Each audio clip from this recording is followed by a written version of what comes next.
ये शिव चर्चा 1990 के आसपास से चला नहीं। 1982 से साहब शिव को अपना गुरु बनाए। 8 साल के बाद इस जन में ये 3 सूत्र फैलाने का काम किए। तो उससे पहले क्या हुआ उसको नहीं देखना इस शिव चर्चा बैठक में। हाँ, इससे हट के आपको जो करना है कीजिए। ऐसे भी कहा गया है कि पूजा का ज्ञान हमें चाहिए। जब तक ये पूजा का ज्ञान हमें नहीं मिलेगा तो पूजा करके भी बेकार हो जाएगा। तो पूजा का ज्ञान हमको चाहिए। अब बताइए कि पूजा करने की विधि, पूजा का करने का ज्ञान हमें कौन देंगे? तो शिव देंगे, जगत गुरु देंगे, शिव गुरु देंगे। इनसे बड़ा गुरु जगत में नहीं है। इनसे ही ज्ञान लेकर आज इस धरती पर बहुत सारे गुरु बन बैठे।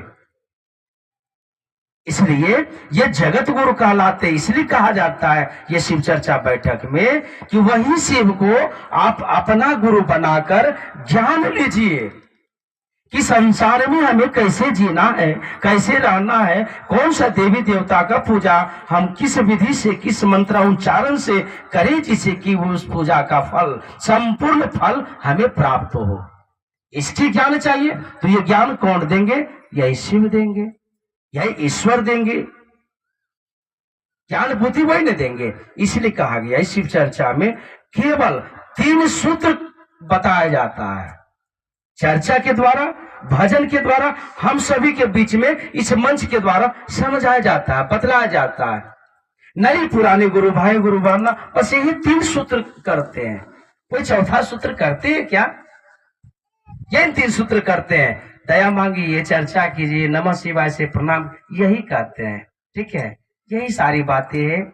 इसमें गुरु का ज्ञान आपके अंदर में जगेगा। बस है कि आप शिव को अपना गुरु माने तो मान के अपने जीवन को बिताइए, और नहीं माने तो मान लीजिए, कुछ नहीं लगता है। आपका केवल मन मान ले कि मेरे गुरु शिव हैं, बस इतना ही में आप शिव के शिष्य हो जाएंगे और आपके गुरु शिव हो जाएंगे। आपका मन मान ले। कैसे मान लेते हैं कि वो मेरे रिश्ता है? मानते हैं ना। कोई जरूरी है कि खून का ही रिश्ता होना चाहिए? प्रेम का भी रिश्ता होता है, तो उनको आप अपना मानते हैं ना।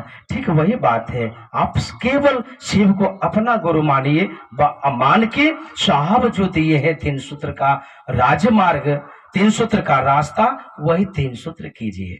ठीक है।